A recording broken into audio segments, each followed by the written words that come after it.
Sumberjo awal akhir kathah kalepatan kaduwe ngatur kirang duka trap sila kang jumro pekali mawantu sagung samudra pangasami ingkang tanpa pepindhan asesanti jaya jaya wijanti rahayu rahayu rahayu ingkang sabinangi nuwun sugeng dalu sawamar katuran. Assalamualaikum warahmatullahi wabarakatuh.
Geter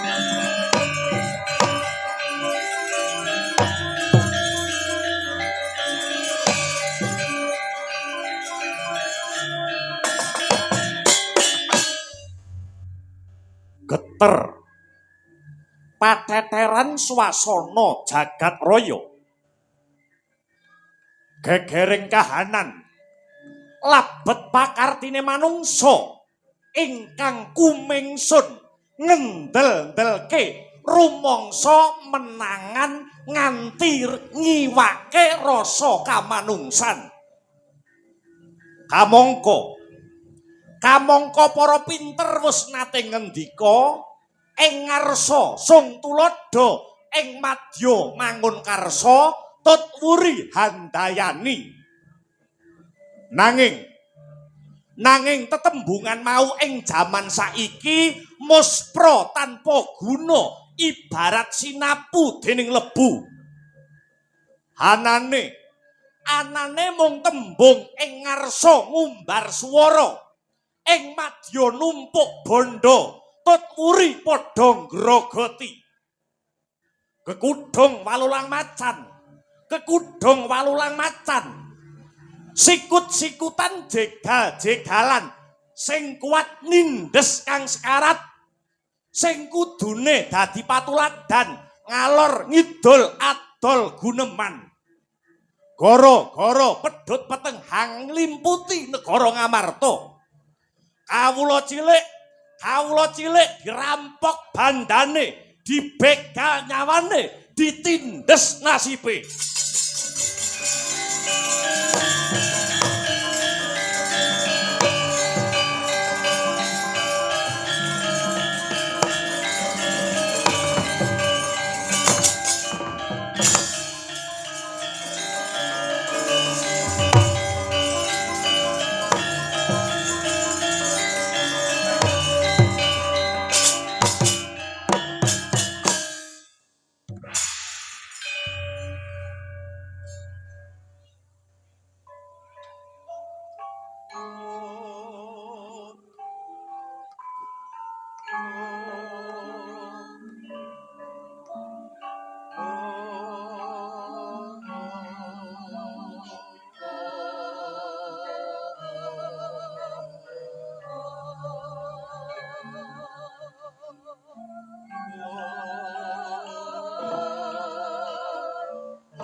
Wingit pasemone wibawa kekuwunge ngedap-edapi cahyane hanenggih punika ta pamonge tanah Jawa Sang Semar Badranaya. Sang Semar mung bisa angelus dada hangunjal huswa dupi mirsani kahanan aning jagat raya. Kathah kang samya cacat cinacat rebut bener adu otot satemah dadi sandungan ing reh gegayuhan. Nanging Sang Semar wis datan samar marang mobah musi ing kahanan. Amung mesem ningali gelaring kawontenan. Degating batin Sang Semar arsa ambangun kahyangan. Ora mung bangun kahyangane lair, nanging uga bangun jiwane, bangun batine wong sak desa Karang Kadempel. Niate Sang Semar nggih nyobade hambangun kahyangan gawe geger nganti sumundul ing akasa. Satemah tetungguling dewa nenggih Bathara Guru utusan kelawan Bathara Indra lan Bathara Brahma kinen hamrepeki Sang Semar Badranaya.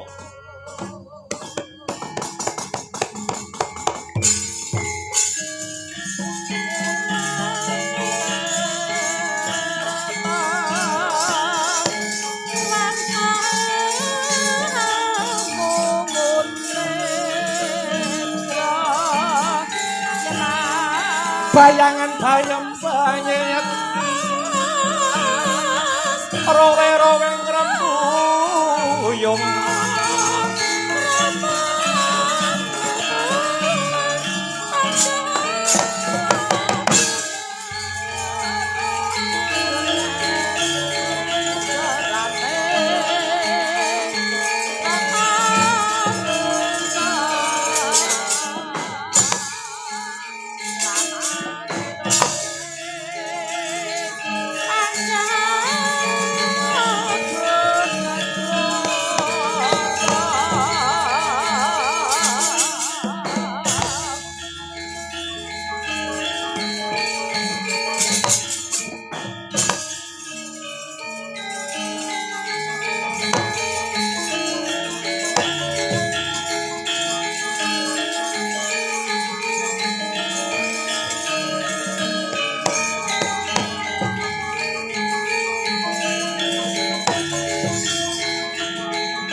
Semare koten prayetno semurire eko ambalik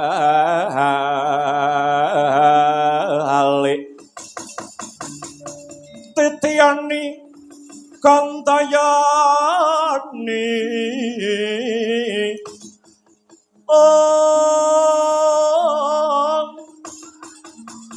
Trisanya purnama sasi gilar semedining tengahing latar milang ana lintang Bima Sakti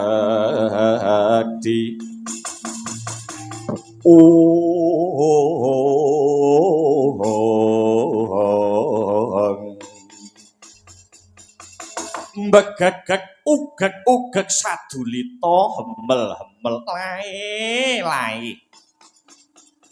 layak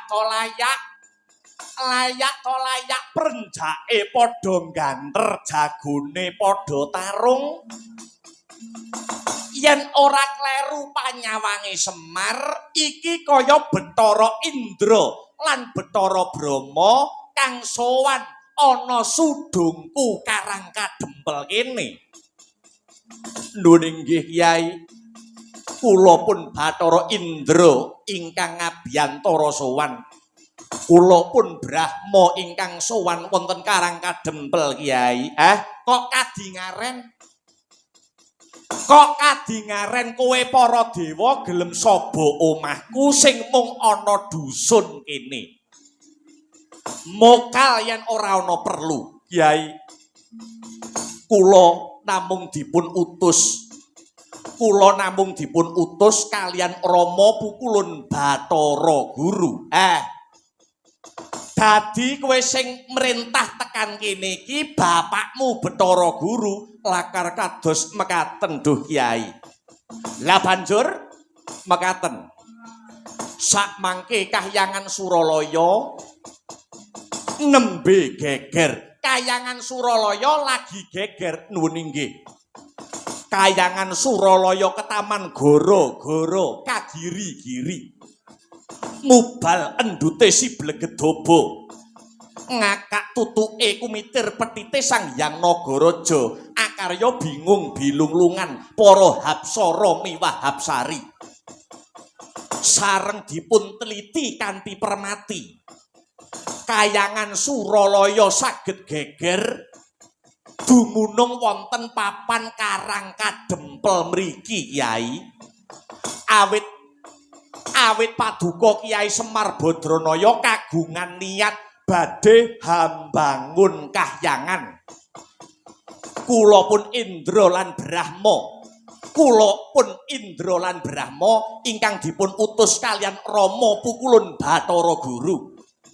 Kinen nak yenaken kabar menika paduka Kyai Semar badhe mbangun kahyangan kala wau punika kabar ingkang bener menapa kabar ingkang kabur Kyai.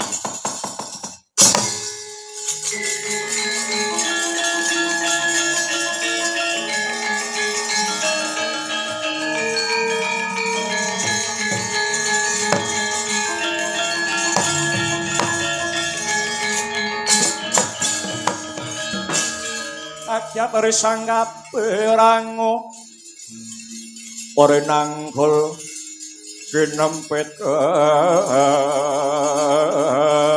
hampit dosa ngretnaning bawana situ kang walang ati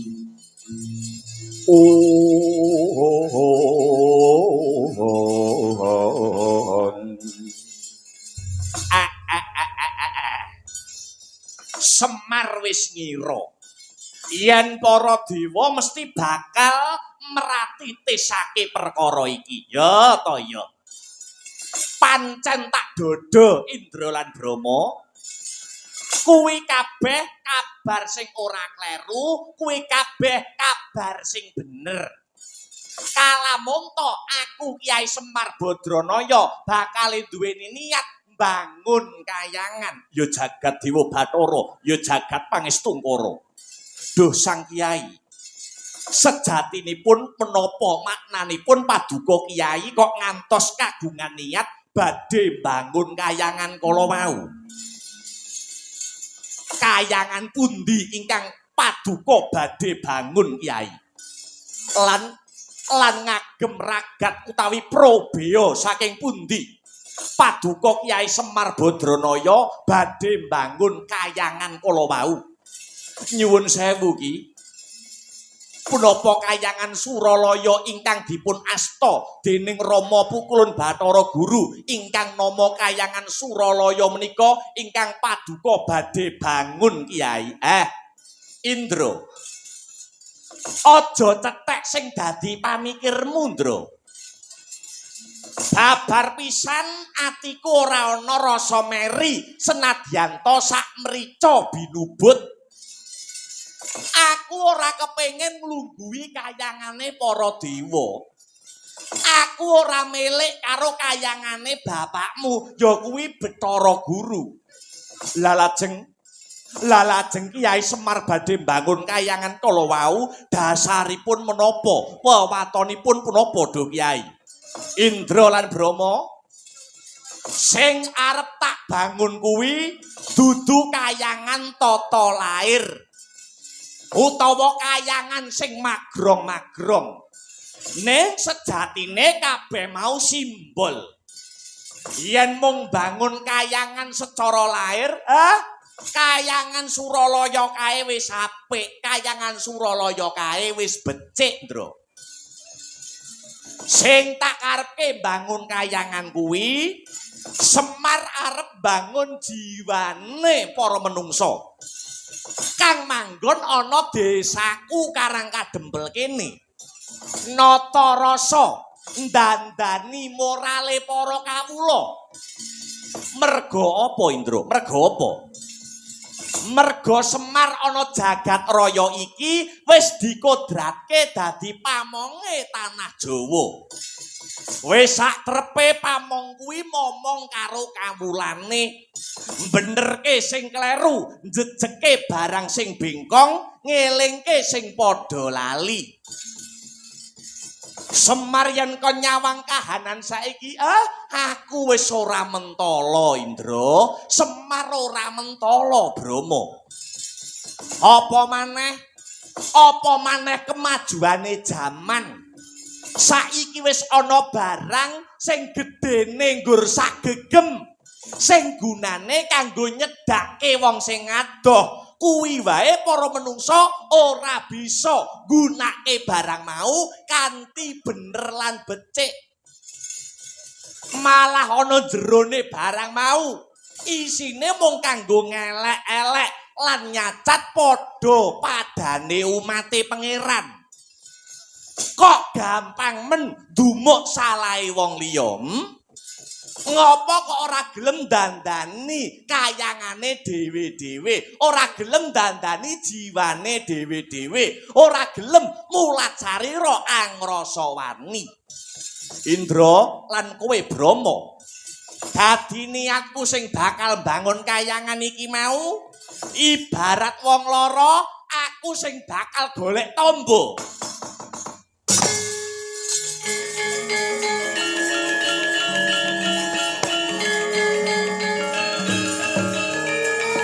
Waduh,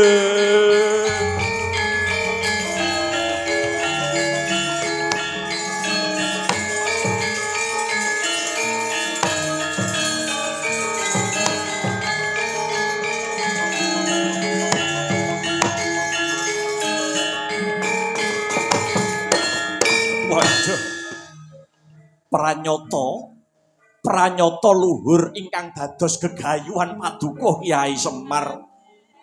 Indra nyuwun pangapunten Kyai, awit saking kutunging raos cubluking pangertos. Kowe ora kleru. Merga kowe mung dapur utusan. Kowe mung dikongkon, malah saiki tak jaluk. Anggone Semar duwe niat bakal mbangun kayangan iki, bantunen ya Indra, bantunen ya Brama. Punapa ingkang kedah kula biyantu Kyai, punapa ingkang kedah kula bantu Kyai Semar.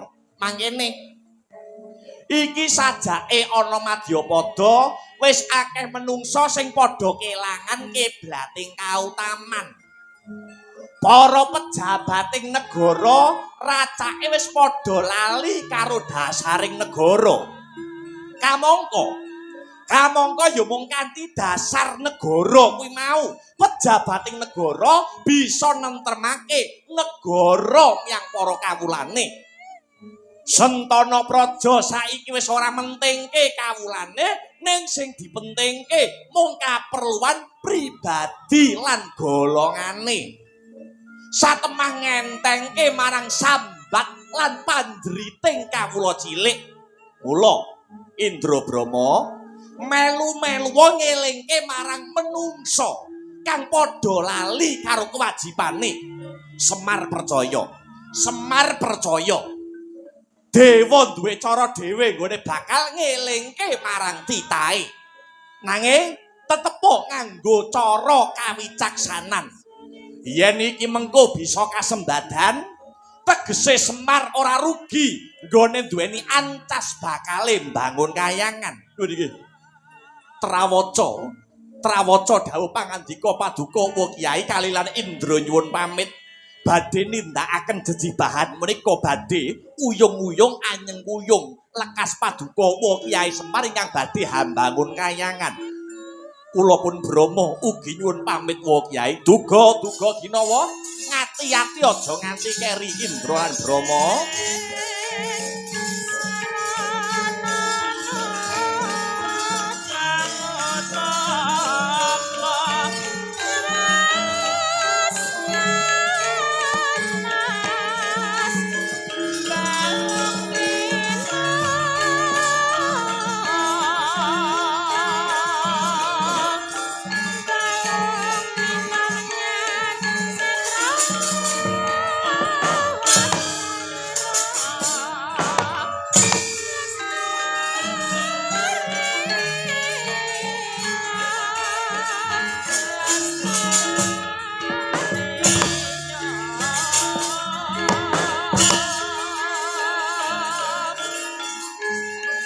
Petruk Bagong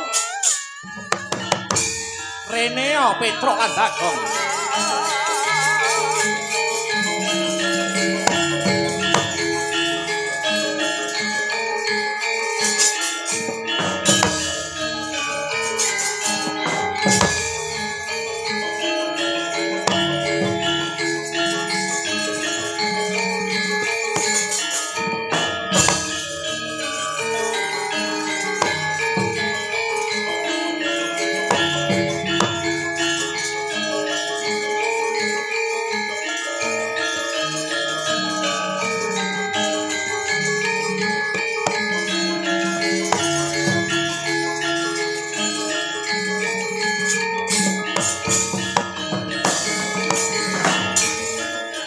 Dewa Sukata marang soreng prang ngutani harum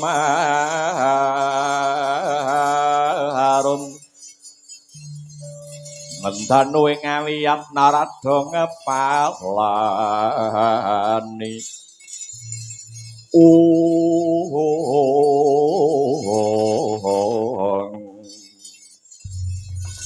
anakku bocah loro sing tak tresnani Petruk, Petruk kantong bolong. Wonten jawuh Bapak nimbali keng putra kula pun Petruk. Bagong, napa Pak nimbali ro anakmu Bagong? Kowe bocah loro tak timbali merga ana kewajiban sing kudu mbok lakoni bocah loro. Kewajiban apa, Pak? Kewajiban apa? Kewajiban apa, Papa? Gayane wong desa panganane gethuk papa. Papa lagi ning ndi? Papa Daud. Yo ben rada keren karepku koyo cah-cah saiki ngono lho, Mas. Ngene. Petruk lan Bagong bocah loro dina iki budhal ana negara Ngamarta. Bocah loro sowana pepunden-pepundenmu para Pandhawa. Matura kelawan bendara-bendaramu yen kowe arepe nyilih wujute jimat jamus Kalimasada. Ngampil jimat jamus Kalimasada. Ayo Petruk. Kangge napa lho, Pak? Tak gawe syarat anggone bapakmu Semar bakale duweni gegayuhan mbangun kahyangan, Petruk. Piye, Gong? Bapak arepe duweni cita-cita, bapak arep duweni gegayuhan bakale mbangun kahyangan. Gagas lambene Semar. Nggih nguntal rene arep bangun kahyangan ragat kok Truk. Kowe aja crigis kowe iki. Bapak iki titise dewa, ya to? Dewa sing ejawantah. Ya kuwi Bathara Ismaya. Alah arep dewa apa menungso nyatane anake do dadi kere kabeh, Dik. Bagong aja crigis kowe. Kowe bocah loro durung ngerti karepe bapakmu. Mengko nek bocah loro wis kelakon nyilih jimat jamus Kalimasada, kowe rak ngerti dhewe. Apa to sejatine karepe bapakmu iki kok dadak duweni gegayuhan bakale mbangun kahyangan. Bidal sakniki, Pak, budal saiki. Ayo, budala dina iki, Petruk. Niki sing mangkat kula kalih Bagong tok niki. Kang Gareng mboten dijak, wong loro cukup wong loro wae. Aja akeh-akeh. Wong loro Mas Gareng mboten dijak, ora usah dijak. Numpak napa, Pak? Numpak bis. Ngono. Bis ora enek AC-ne, Nek. Tenan janji bis ora enek AC-ne sing nyopet ajak gelut tenan. Lambemu ora. Wis aja kesuwen ninggal budala. Lumarap parang Praja Ngamarta sowan para satriya-satriyane tanah Jawa. Ya kuwi bendara-bendaramu para Pandhawa. Nyuwun pamit nggih Bapak, lebda ing karya Petruk.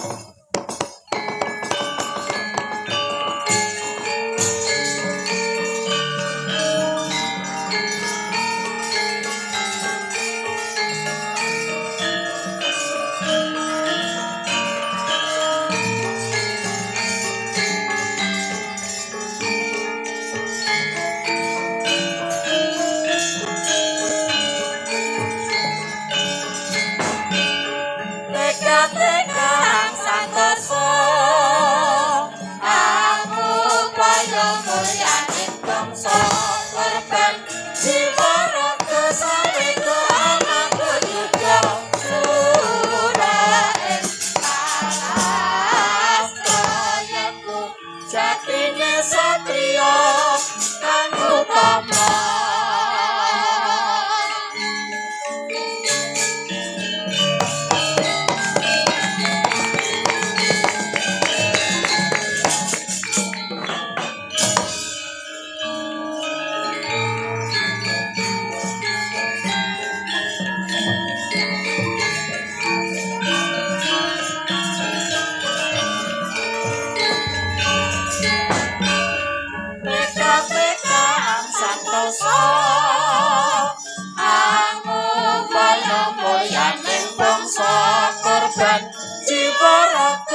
sewaka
mijil langenira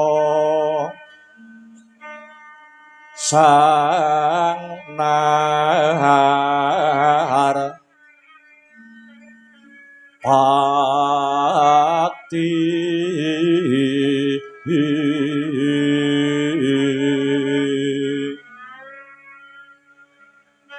lampah hira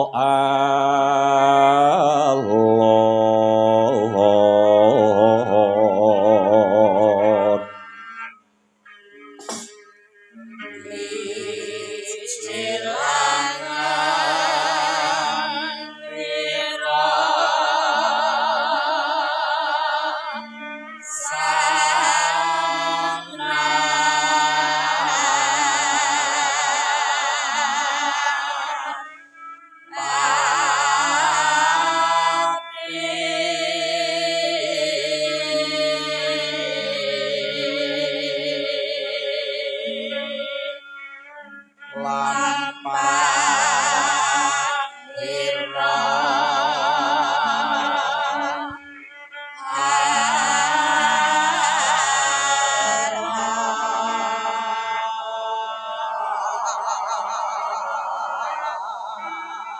ginarabat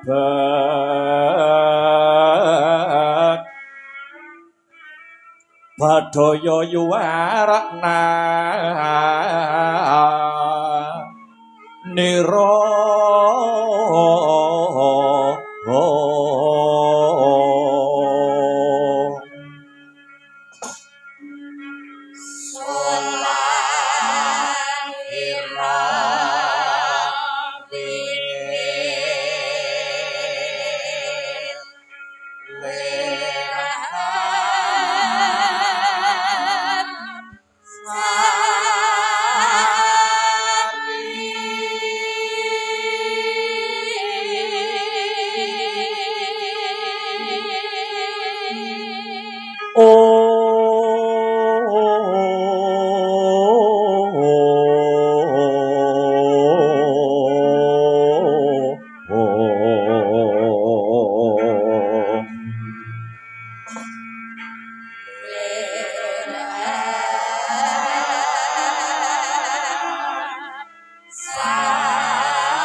Saksampunipun jenak ingkang samya pinarak jenjem ingkang sami sumanggem kejawi saking menika duh Koko Prabu Baladewa saking nagari Mandura andadosaken kagiat garagapan raosing manah kula nyuwun pangapunten menawi wonten kekiranganipun gupuh lungguh suguh kang sarta aruh awit anggen paduka rawuh boten paring cecala langkung rumiyin mila duh Koko Prabu Baladewa mokal menawi boten wonten babagan ingkang wigati dene kawis tingal paduka Koko Prabu Balarama sumengko pengawak bajra sigra kang mawa gita kang amengku gati paduka Koko Prabu Baladewa rawuh wonten negari Ngamarta sarimbit kaliyan Bapa Durna lan Paman Patih Harya Sengkuni. Duh Koko Prabu jimat pepunden kula donya prapting delahan. Winalik rasanipun Puntadewa, winalik raosipun Dwija Kangka. Kendhih kemrungsunging galih kesuk panataling kalbu.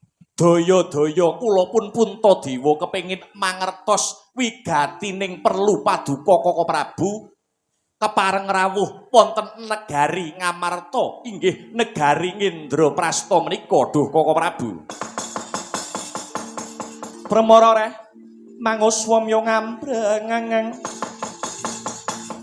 kadi karonaning kaswasih ring marga Hemalatgung Risang Ganda Mastrat maca leng-leng lalu manguladi Surya mangrangsang wayah Surya mangrangsang wayah Umyus hamara wayahanto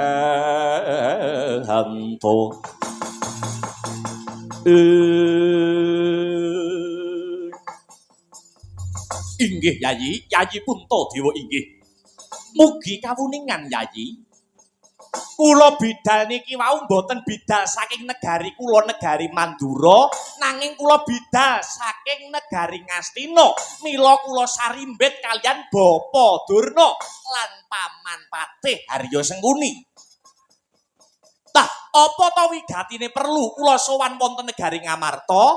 Inggih awit kula ditangisi kalian Yayi Prabu Duryudana. Yayi Duryudana sambat kalian kula. Awit sak mangke negara Ngastina ketaman pagebluk mayangkara larang sandang klawan pangan. Ugi ketambahan kathahipun bencana alam ingkang animbrung dhateng negari Ngastina Yayi. Wiwit saking bumi horeg banyu segara ingkang mumbul ing daratan kang sarta gunung ingkang anyembur lahar. Sedaya kala wau mahanani mawut para kawula ingkang mapan wonten negari Ngastina. Mila Yayi, sakmangke Yayi Duryudana sakurawane butuh bantuan saking Paduka Yayi Puntadewa sak Pandhawane. Koko Prabu Baladewa. Kados pundi Yayi? Menawi babakan sakehing pagebluk kang sarta awising boga klawan wastra niku mboten ngemungaken dhateng negari Ngastina kemawon. Ananging negari Ngamarta inggih sami nampi pacoban ingkang gegirisi ingkang kados mekaten kala wau Koko Prabu. Lho, dados kahanan negara Ngastina sami kalian kahanan negara Ngamarta. Padha-padha kena pagebluk, padha-padha kena wabah lakar kasinggihan Duh Koko Prabu. Pagebluk dereng saged sirep negari Ngamarta ketambahan pacoban. Inggih menika Ngamarta sakmangke nembe kecalan geden-geden. Lho, sing ilang napa Yayi Prabu? Ingkang ngical nuwun inggih Yayi kula Panengah Pandhawa Satriya Madukara pun Janaka utawi Arjuna. Yayi Janaka sampun tricandra utawi 3 wulan laminipun murca saking negari Ngamarta Duh Koko Prabu. Lho, Yayi Arjuna murca lakar kados mekaten. Lah dalah, ya jagat Dewa Bathara, ya jagat Pangestungkara. Mekaten Yayi, mekaten. Sak menika Yayi Duryudana nampi wangsit saking dewa. Yayi Duryudana nampa wangsit saking Bathara. Mbok menawi negara Ngastina saged pulih kados wingi uni yen to saged boyong wujudipun jimat jamus Kalimasada. Yayi Paduka Yayi Puntadewa menika kondhang kaonang-onang kajuara saindenging jagat raya Nalendra sing sabare kliwat ukur. Tur to duweni watak sing ora mentalan. Aja to mung bandane, nyawane bakal diwenehake yen to pancen ana sing njaluk. Mila saking menika Duh Yayi, kula nyuwun mulunge ngati Paduka Yayi Puntadewa.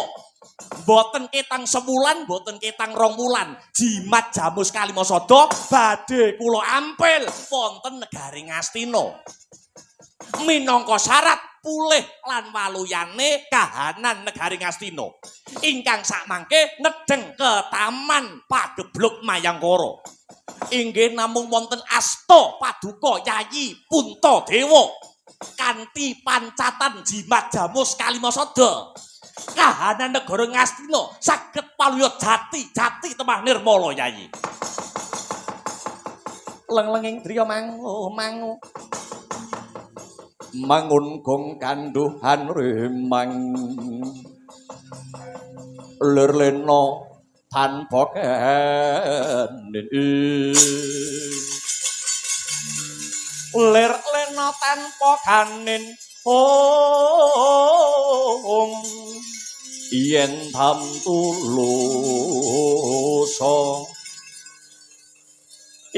tam tulusa mengko sanggyah utama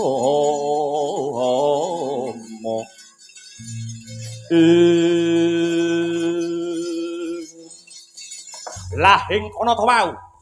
Lagya eca kang nedeng wawan pangandikan kasaru geger Paseban Jaba. Gegering Jawi labet wisowani ro Petruk kantong bolong. Arep-epeh gawe cingak ingkang samya mulat.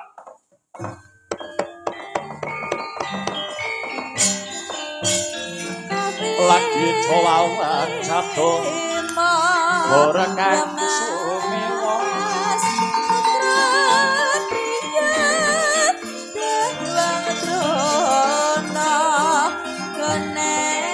gegering panangkilan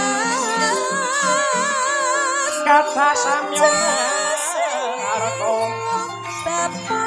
kata samyana arto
iku saknyatane Kanjeng sarep pinangun pun bermanuri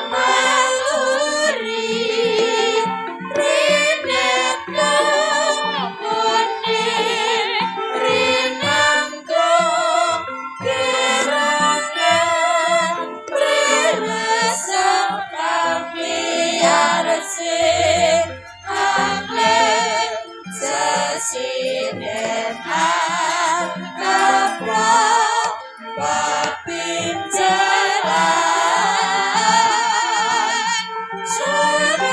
sune adut jubrana bangkit agak kali rompo sigra saya langgang sumandit kaliling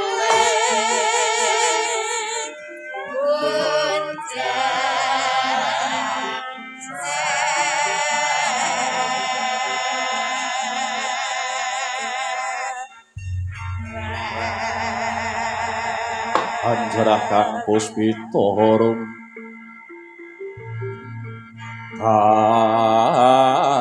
kasiliring samirana mre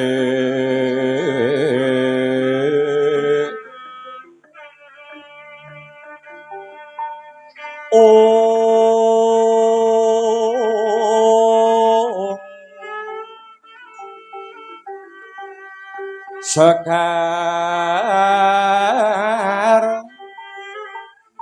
gadung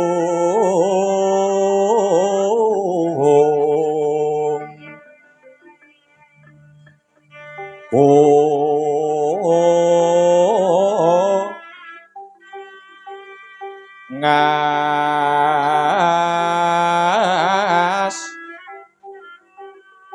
gandanya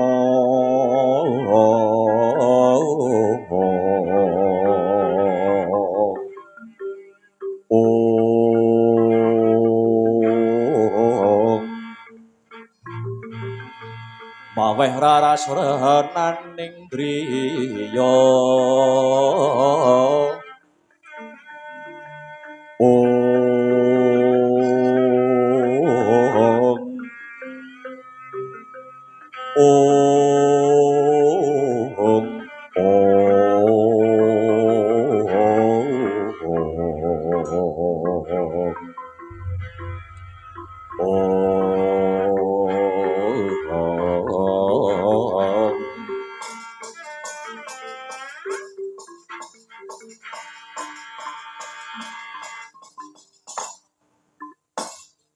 Pamit pasang Kalimantabik pisowanan kula sinabeta ing ila-ila duni dumawaing tawang towang sinuwun ing ngamarta nyuwun sewu sowan kula nglemah bengkah nyela-nyela ngabiyantara wonten ngarsa paduka sinuwun Prabu Puntadewa. Petruk iya. Padha becik sak tekane kantong bolong ana negara Ngamarta kene. Inggih. Awit pangestu paduka sinuwun ing Ngamarta sowan kula winantu ing berkah kawilujengan Ndara.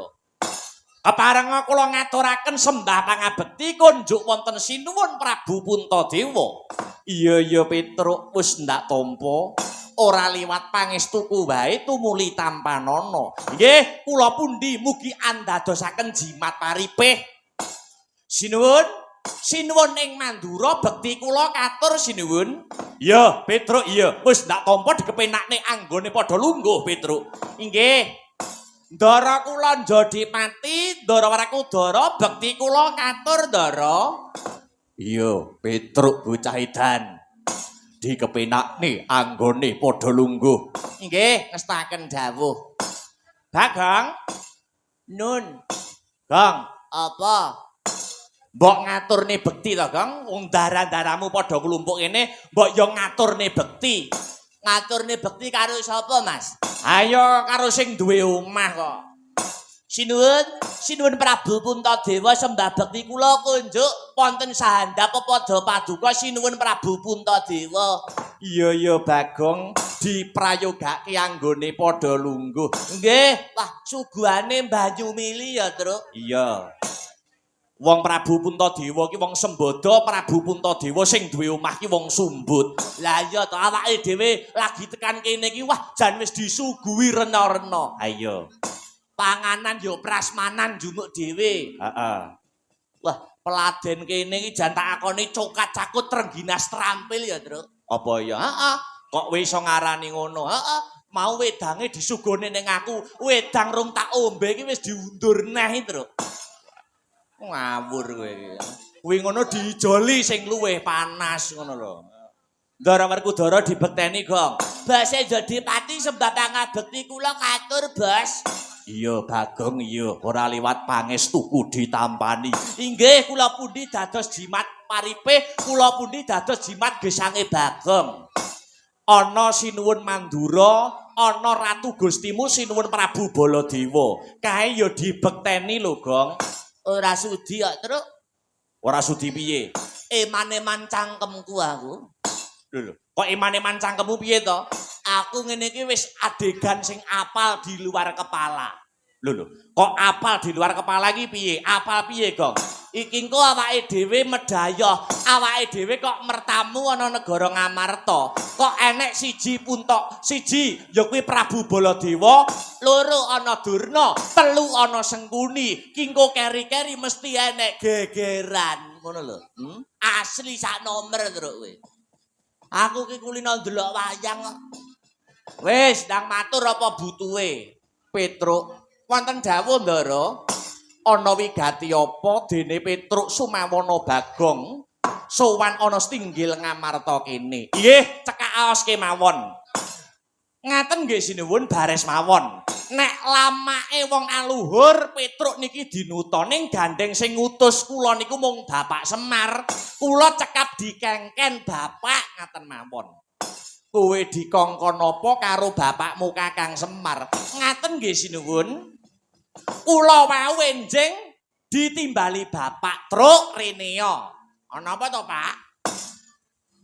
Bapak ngendika, kowe dina iki tak kongkon marana negara Ngamarta. Matura ning sinuwun Puntadewa, mbok menawa Bapak arep nyilih jimat jamus Kalimasada. Hah? Kula kaget, kula nyauri. Jimat jamus Kalimasada arep didamel napa to, Pak? Ngene, Truk, Bapak ngendika melih. Jimat jamus Kalimasada arep tak nggih syarat ya kuwi amarga bapakmu iki duweni gegayuhan pengen bangun kayangan. Aku iki gumun karo bapak, Truk. Gumun piye, Gong? Bapak iki digawe mangan isih mikir lho. Dadak arep bangun kayangane duwe tekan ngendi? Rokoke njaluk kancane lho. Apa ya bapake? Apa nenek kumpulan karo kanca-kanca ngono kae? Heeh. Arep buka WA dadak jaluk tethering kancane lho. Sapa bapakmu kuwi, Bapak Semar kuwi? Ngono kok arep duwe cita-cita bangun kayangan. Tak deplok cangkemmu pisan kowe. Ngaten sinuwun ngaten. Kula lajeng tanglet kalian Bapak. Bangun kayangan ki maksude piye to, Pak? Bapak semaur. Wis, ora susah kakian takon, saiki enggal budal Nyang Amarta ngejak adimu Bagong. Siap, Pak. Kula ngaten. Mila sinuwun. Kula sowan wonten negari Ngamarta. Kula sowan ngabiyantara paduka sinuwun boten sanes kula nyuwun mulunging penggalih sinuwun Prabu Puntadewa. Mboten ketang sagebyaring caleret. Kula badhe ngampil wujudipun jimat Jambus Kalimasada minangka dados sarana anggenipun Bapak Semar badhe mbangun kayangan. Biang satelek Petruk Padepor ini.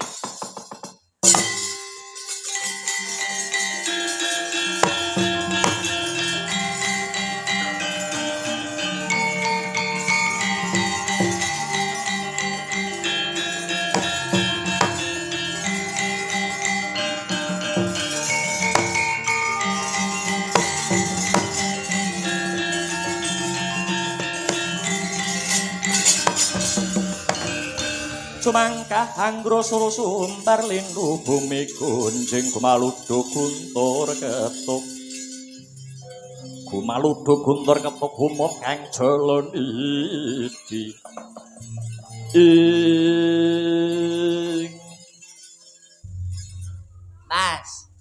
Mas Petruk, apa Gong? aku meling ya Mas. Meling apa? Nek iki engko sida geger sengkuni sing jotosi aku ae ya Mas. Oh sajake kok gething men to Gong. Kowe sajake kok anyel men karo Sengkuni. Wah, tatih bejijat senengane dadi provokator. Ipat-ipat anak putu jo nganti niru karo Sengkuni. Wayang sakotak paling gething karo Sengkuni aku. Jan anyel gething keburu sengit aku. Penyebabe kowe Bagong kok gething karo Sengkuni ki apa? Bojoku mbiyen tau dikeloni kok, Truk. Oh. Wah, bojomu geleman kok. Lah tak pas butuh ya, Truk. Ayo. Bojo didol. Enten napa sinuwun? Sumurupa.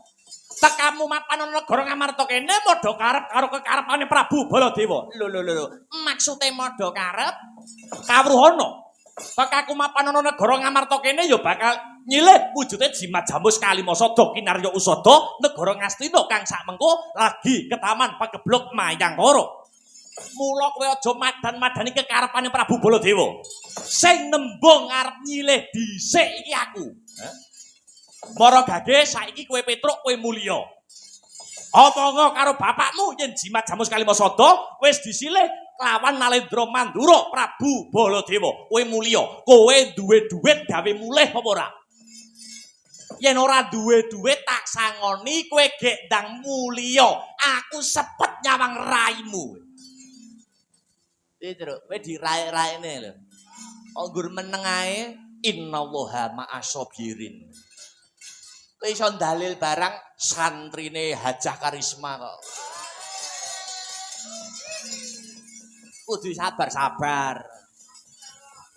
Ngaten sinuwun nyuwun sewu. Sowan kula mriki boten wonten niat padha karep kalian kekarepan paduka sinuwun Prabu Baladewa. Niat kula murni diutus kalih Bapak Semar supados ngampil wujudipun jimat Jambus Kalimasada wonten ngarsanipun sinuwun Prabu Puntadewa. Loh, aku ya dikongkon nyari Duryudana Nalendra ing Ngastina. Lah, rek ngoten, pangkat sampeyan kalih kula niki padha. Pangkate padha-padha lek kongkonan. Dados sampeyan nek badhe ngusir kula niku mboten berhak, ngoten. Wong padha-padha kongkonane, padha-padha tamune, padha-padha ngombe wedang sak gelase ora. Lah sing duwe omah wae ora ngusir sampeyan kok lancang arep ngusir Petruk lho. Petruk.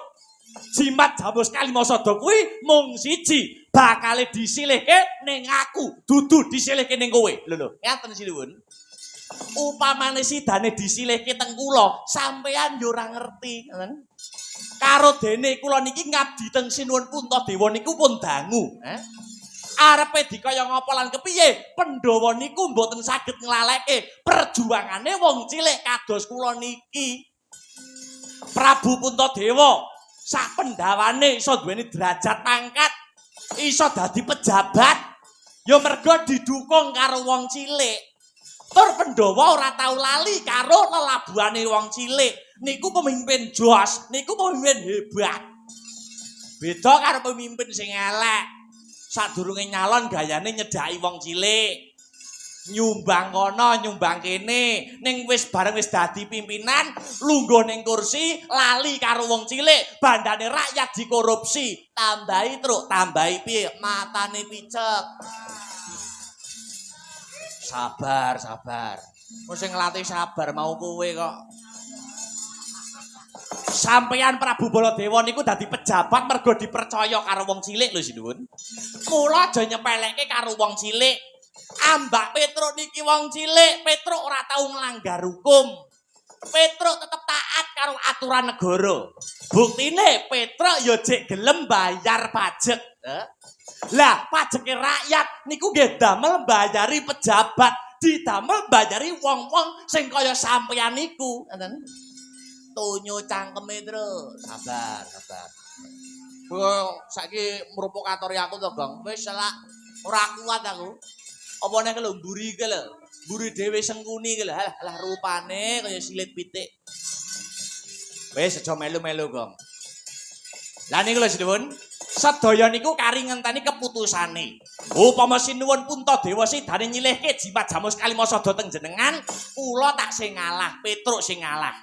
Ning upami jimat Jamus Kalimasada disilihke teng Petruk, sampeyan ya kudu nglenggono, ngaten. Petruk, kalem. Ora iso. Kowe kudu minggat tekan kene, mboten purun. Minggat, mboten. Minggat, mboten. Petruk bosen urip.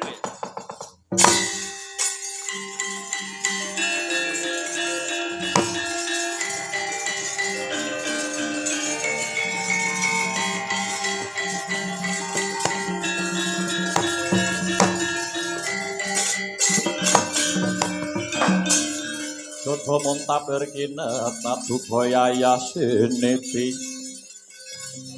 Jojo bang mawingo-wingo mengis kewedot madoning leti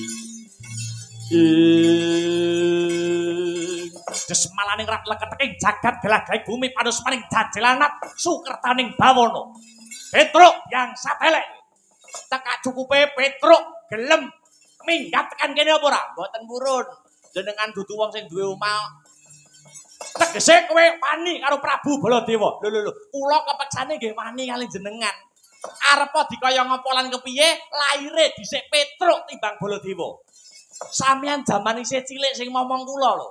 Jaman isih dadi Kokrasana, nom-noman sampeyan jaman sampeyan jek Joko.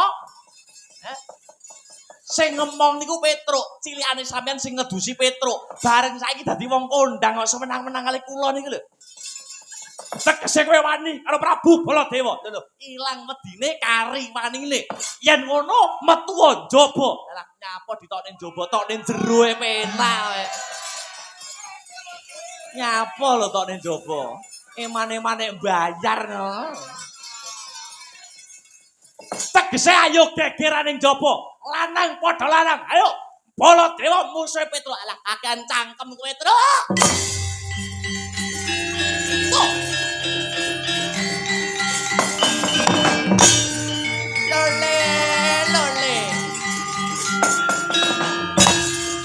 Wah, geger tenan iki.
Adyatur miturut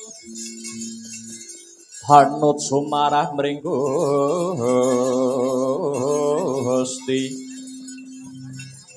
dene sidi miwang utama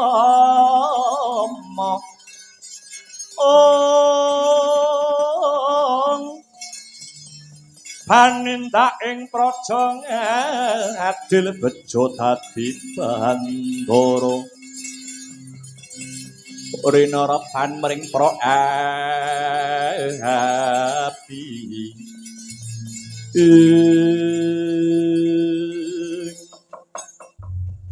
kahanane ora mendho malah sangsaya ndodro yayi aja sumelang rasamu purba wasesa pasrahna marang aku Werkudara kang bakal jumangkah kang sarta kumrembyah misah ing antarane Kakang Baladewa lan Petruk Kantong Bolong. Iya Yayi aja ninggal kawaspadan. Pun Kakang bakal manjing ana sanggar pamujan meminta pituduhing Gusti Baya sapa kang pantes diampili utawa disilihi. Wujude jimat Jamus Kalimasada. Iya. Yayi Nakula lan Sahadewa. Kula wonten dawuh Kakang Mas, kula wonten dawuh Koko Prabu. Muga antuk pengasih saka Gusti Kang Maha Asih. Bubarna kang padha nggantung sebo. Pun Kakang Arsa Kundur Hanggedaton. Nuwun inggih dhateng sendika ngestaken dawuh. Nuwun inggih ngestaken dawuh Koko Prabu. Sagebyar katalika wau wis paripurna pangandikane Sang Buminata Prabu Puntadewa, Gya Jengkar Arsa Kundur Hanggedaton. Bawane Sang Nalendra wis tanggap ing sasmita.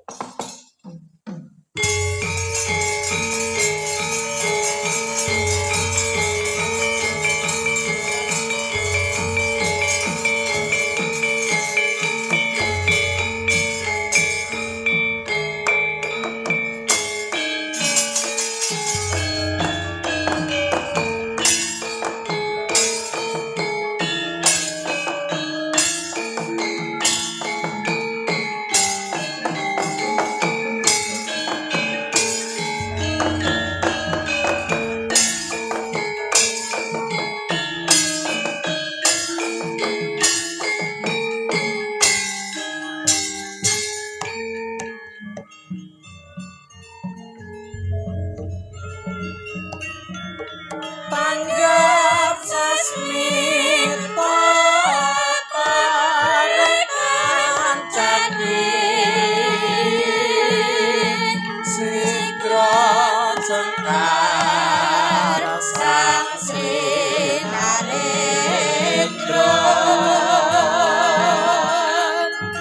ing ayam badaya sripi Natya Kundur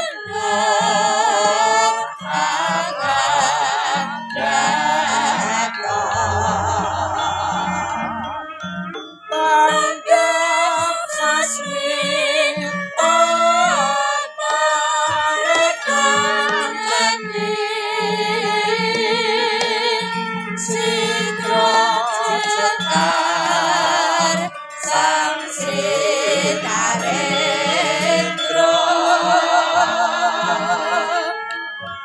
ing ayam badaya sipit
Mampir